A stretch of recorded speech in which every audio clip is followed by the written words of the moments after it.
Assalamualaikum warahmatullahi wabarakatuh. Selamat siang dan salam sejahtera untuk kita semua. Welcome back di DHMB Channel, Dokter Hukum Milenial Borobudur Channel. Nah, siang ini saya Dr. Tina Amelia SHMH kedatangan tamu yang sangat-sangat bombastis. Ya, di sini telah ada, selamat siang Ibu Dr. Rospita Adelina Siregar. Wow. Jadi mungkin di podcast kali ini dikemas dalam segmen tentunya di BCA, Bincang Cerita Alumni. Today bintang tamunya ini dokter gitu ya. Tetapi mungkin ini akan agak berbeda. Nanti akan ada segmen yang ketawa-ketawa, segmen nyanyi. Langsung aja Bu Pita. Hai. How are you today? Udah gak sabar deh kayaknya.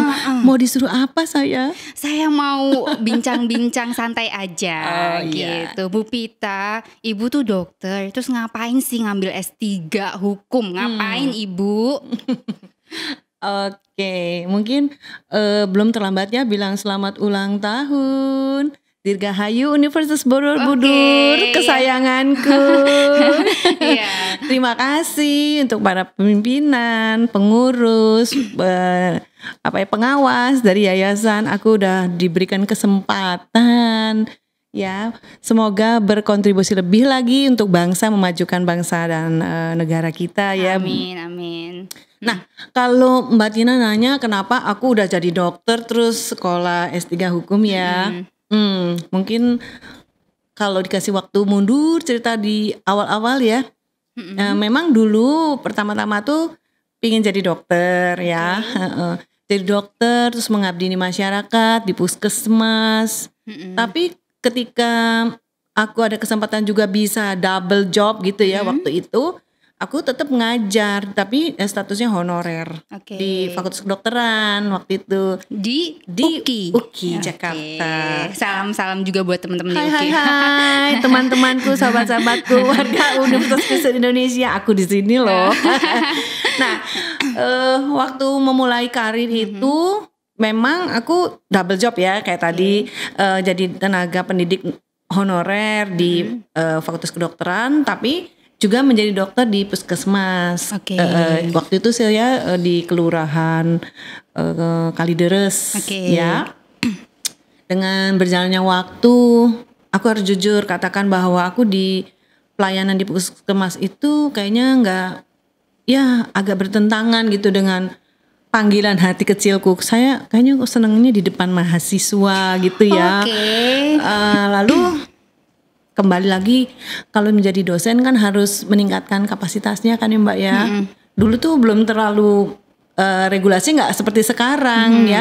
Yang pasti dulu tuh kita bebas-bebas aja ngajar ya, mau cuma cukup dokter aja bisa ngajar mahasiswa. Sekarang kan nggak boleh ya, mesti ditingkatkan kapasitasnya S1 diajar oleh satu tingkat di atasnya dan seterusnya kan. Nah berdasarkan itu saya mengantisipasi semuanya itu, saya mulai mau mengikuti melamar lah gitu ya, mau sekolah spesialis. Jatuhlah cintaku kepada satu bidang studi ya, sebut aja di patologi klinik waktu itu di UI. Tapi ya memang belum jodoh ya, nggak lulus, terus pindah lagi ke Unpad. Di Unpad karena waktu itu usiaku udah mulai batas penerimaan itu di usia itu aku banyak peraturan yang harus dipenuhi, terutama finansial harus tercover lah bla bla bla gitu ya. Ya aku pikir-pikir lagi nggak ada dukungan dari fakultas, aku balik lagi mundur gitu, menilai diri lah mampu ndak gitu dengan biaya yang besar waktu itu. Akhirnya entah kenapa ya ketemu temen. Ya ketemu teman udah sekolah di hukum kesehatan. Oh jadi MH-nya masternya ngambil hukum kesehatan. Nah, terus teman cerita, ada lu katanya ada program hukum kesehatan kelas Jakarta gitu. Tapi sekolahnya di UI Semarang, Universitas Katolik Sugia Pranata. Sugia Pranata. Saya cari-cari tahu, sekolahnya ternyata kalau waktu itu ya. Di webometri kayak gitu ya, saya lihat ini kok sekolahnya bagus banget ya. ranking world-nya, ranking Indonesia-nya bagus sekali. Akreditasinya dan seterusnya. Oh, ini boleh juga deh. Akhirnya aku ambil. Wah, nggak lama tuh Tin jatuh cintanya. Nggak lama deh, pokoknya aku sampai, ternyata sekolah hukum tuh begini ya gitu ya. Terus sampai bilang sama suami ya, aduh gue nyesel kayaknya nih. Nyesel apa kamu? Nyesel jadi dokter, kayaknya gue mendingan sarjana hukum nih. Seperti itulah dulu perasaanku waktu. Jadi on behalf proses akhirnya menemukan passion yang beda banget dari basic passion awal gitu ya. Jadinya kayaknya basic sekolah dokter itu atau sarjana kedokteran itu ditambah sarjana basic plusnya ya, law itu kayaknya kayak mungkin kalau pisang goreng gitu ya Mbak ya, jadi manis sekali itu pisangnya. Kayaknya teramu dengan indah, manis sekali. Akhirnya nggak susah saya mengerti. Akhirnya nyandu ya, sampai ke S3. Itu dia. Saya nggak pikir lama gitu untuk mencun-inkan hatiku dengan pikiranku itu. Wah, luar biasa. Congrats ya Bu akhirnya. Ya tentu.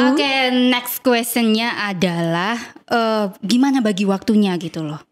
Ini. Kan as a woman, as a mom exactly, terus juga akhirnya ngajar gitu dan lain sebagainya tuh gimana bagi waktunya Bu? Ya, pada dasarnya sebenarnya memang itu perjuangan ya. Gimana juga kita kan ada porsi-porsinya ya di rumah ya, porsi tetap aja jadi istri dan many tasking, Lalu kalau kita keluar rumah kita jadi dosen, kita jadi karyawan, ada peraturan, ada segala macam tuntutannya. Nah kalau ditanya bagaimana ngaturnya, mungkin waktu nggak gampang ya. Dengan seiringnya waktu, kayaknya mungkin kita jadi makin dewasa kali ya mengaturnya kapan yang kita atur sebagai prioritas dan seterusnya. Jadi bikin skala priority ya. Jadi kayaknya semua sih berjalan dengan baik gitu, dan terutama juga kegiatan-kegiatan di luar itu semua aku tetap bisa jalani. Misalnya aku ikut di organisasi, aku anggota dari pengurus pusat ya, PB pengurus besar ID. ID khusus di BHP 2A namanya. Biro ini mengurus tentang perlindungan hak anggota gitu ya. Jadi kami tetap bisa kerja, bisa melakukan meeting-meeting walaupun pakai online sekarang ya Mbak ya. Terus ada lagi organisasi lain saya ikut juga saya pengurus pusat, wakil ketua di Masyarakat Hukum Kesehatan Indonesia MHKI. Ini organisasi yang gede loh. Jadi emang kayaknya tipenya emang nggak bisa diem gitu ya, nggak bisa. Terus yang terakhir Mbak Tina tahu nggak? Aku kan suka nyanyi. Nanti pokoknya the last session harus nyanyi. Dancing and singing itu kalau boleh itu suka banget. Resep awet muda nggak sih? Kayaknya itu deh. Kayaknya ya itu benar. Atau memang karena dari Medan atau gimana? Jadi emang culture-nya mungkin juga ya Bu ya? Ya mungkin. Tapi kalau hidup nggak pakai dancing and singing rasanya boring ya. Boring deh. Kalau di fase ibu saat ini dengan pencapaian yang ibu punya, I think you've been success as untuk segala hal lah, udah dengan pencapaian yang saat ini. Ada nggak cita-cita yang sampai saat ini tuh belum kesampaian? Atau tapi on progress, sudah on the track untuk mencapai situ? Misalkan kan sekarang udah S3 nih, mungkin nextnya tuh pengen apa kayak gitu. Mungkin kalau aku kembali ke tugas utamaku jadi pendidik ya, tenaga pendidik ya, dosen memang capaian tertingginya kan sebenarnya secara akademik udah ya, tapi aku sih masih mengharapkan suatu hari kalau Tuhan perkenan ya bisa GB kali ya. Amin, doain ya. Sama-sama ya. Para pemirsa doain ya. Aku dan Mbak Tina. Amin. Ya suatu saat ya kalau Tuhan berkenan ya. Iya. Oke. Itu kali Mbak. Terus kemudian Bu, ada nggak sih tips-tips untuk woman terutama gitu ya, untuk kita perempuan yang masih mungkin sahabat hukum semua, nanti yang nonton nih mungkin segmennya juga banyak mahasiswa saya, apa nih tips dari Ibu untuk jadi perempuan yang tetap tahu kodratnya tetapi kita juga bisa kok mencapai sesuatu prestasi gitu? Apa tips Ibu? Agak panjang nggak apa-apa ya? Nggak apa-apa. Sebetulnya ya aku sih merasa begini. Kebetulan di samping udah umur segini, usia pernikahan juga sudah 30 plus ya.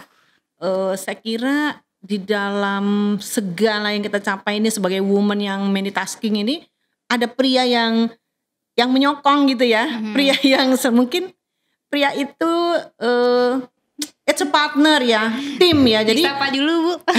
Hai Hani, semoga Hani denger ya. Pokoknya Hani top deh. Dia ada bagian, ada part kecil yang ada di hati kita itu sehingga dia bisa membawa kita ke suatu keseimbangan gitu ya. Mungkin ketika kita jadi seorang employee, kita tetap orang yang tough, yang wibawa, yang punya akhlak baik gitu ya. Terus ketika kita di masyarakat, kita juga menyandang sebagai nyonya siapa gitu kan, ibu siapa yang berakhlak baik, berattitude baik gitu. So kesimpulannya adalah your husband always gitu ya, selalu support. Yes. Terus gimana cara meyakinkannya di tengah-tengah kadang-kadang kan buat wanita-wanita yang bekerja gitu kan, kadang-kadang obstacle-nya adalah suami yang nggak support. Terus how you make your husband gitu loh, maksudnya gimana caranya kok bisa meyakinkan gitu? Itu agak susah dijelaskan, tapi memang terjadi gitu. Ada orang yang seperti itu di samping kita, dia yang menyokong, yang memberi. Ini loh Mbak Tina, kita tuh sebenarnya kalau jadi perempuan yang masa kini ya, saya bilang masa kini deh, itu memang banyak tantangan kan. Betul, ya betul. Pertama itu memang kalau pure kita mau berprestasi tanpa orang di samping mendukung, saya kira itu udah nggak akan terjadi ya. Tapi kalau di lingkungan kita itu semua mensupport kita semua ya. orang humble, semua orang wise gitu kan. Jadi mereka mengerti bahwa saya ada bagian yang egoistis saya itu yang mau saya capai, tapi Anda semua sekelilingku bantu aku ya. Jadi kayak support Kayaknya system teamwork gitu kali ya, Iya. teamwork show ya. Jadi ada sesuatu yang terbangun dari internal kita di rumah itu yang terbawa-bawa keluar dimanapun kita berada, membuat kita tetap jadi orang yang wise, yang humble, yang positif gitu ya, yang passionnya oke, disukai orang. Kayaknya mungkin itu, tapi bagaimana cara mendapatkannya saya kira itu proses ya Mbak ya. Terus kalau di tahap ibu seperti ini nih dengan 3 orang putra ya kan, Jagoan. paling cantik lah ya Bu ya, Yes. nyalon sendiri ya kan, nggak ada partner. Nah itu mungkin nggak sih ibu seperti ini nih menjadi role model secara nggak langsung bagi mereka? Ibu nggak banyak advice, tapi I'm role models gitu. Ada nggak sih atau motivasi itu terlintas nggak sih kalau saya pengen seperti ini, minimal anak-anak saya melihat saya, ada nggak kayak gitu Bu? Itu udah pasti jadi target saya sebenarnya yang tanpa tersirat ya, jadi tidak tersurat dan tersirat di hati saya itu adalah saya sebenarnya memberi contoh ya. Kalau kamu punya mama ini seperti ini tuanya, terus dia punya banyak impian atau activity, apa kamu cukup seperti itu aja gitu kan? Atau kalau kamu cari pilihan gitu kan, namanya juga pengen punya mantu. Oke. Pengen buru-buru. Nah, sekalian open recruitment. Enggak ada syarat kok. Oke, nggak ada Terus syaratnya. aku pingin bilang kamu kalau cari pasangan nggak jauh-jauh deh, lihat aja bagaimana sepak terjang mama gitu kan. Memang semuanya berproses, nggak juga deh cari yang kayak gue persis gak bakal dapet Iya ya. Tapi setidaknya, Oke. setidaknya mama mau kasih tahu kamu contoh yang baik ya. Dan apa ya, gue begini tuh karena lu juga gitu, karena kontribusi anak-anakku juga. Karena kalau misalnya berpakaian, oh mereka pinter sekali menilai, make up, Oke, luar biasa. Luar biasa ya cowok-cowok. Oke, 3 kata the last question before singing exactly gitu ya. 3 kata yang menggambarkan diri Bu Pita menurut Ibu. I am apa gitu. 3 ya? 3. Padahal aku banyak loh. 3 aja. Gak boleh tawar ya Tina. 3. Aduh 3 dikit banget ya. Kalau cantik aku gak merasa ya. Tapi aku pikir aku orang yang pertama mungkin harus berkata bersyukur. Oke. Kan jadi perempuan yang bersyukur di tengah-tengah cowok-cowok ganteng di rumah. Di samping husband husband aku ya. Mungkin aku orang yang bersyukur. Kedua aku tuh orang yang giat bekerja ya Mbak. Kayaknya begadang pun untuk mencapai sesuatu saya jalanin. Bersusah-susah juga untuk suatu hal yang aku ingin capai aku mau. Jadi aku orang yang bersyukur, aku mau yang bekerja keras. Mungkin aku suka juga bersama temen itu aku suka banget buat suasana enjoy gitu loh.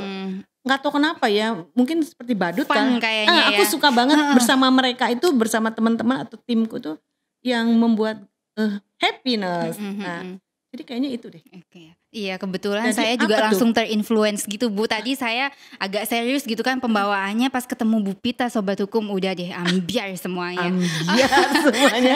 Oke, the last session exactly. Silahkan Ibu persembahkan lagu No musik ya? No Musik. Aduh, akapela ya. Ya. Pokoknya kita masih punya waktu, silahkan Ibu Baiklah, bernyanyi. saya narik nafas dulu.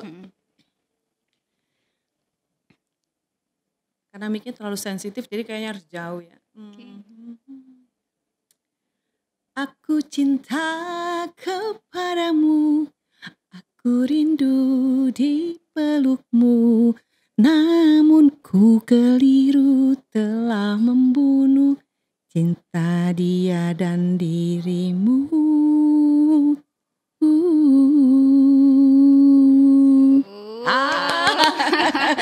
Amazing tarikan nafas terakhirnya. Oke, terima kasih sahabat hukum semua. Di sesi kita selesai di sesi BCA, Bincang Cerita Alumni di episode kali ini dengan Bu Pita. Mudah-mudahan kita ketemu lagi di next berikutnya, akan ada tamu-tamu yang juga menginspirasi. Mudah-mudahan bermanfaat. Jangan lupa like, comment, and subscribe. Oke, sampai jumpa lagi. Wassalamualaikum warahmatullahi wabarakatuh. Waalaikumsalam.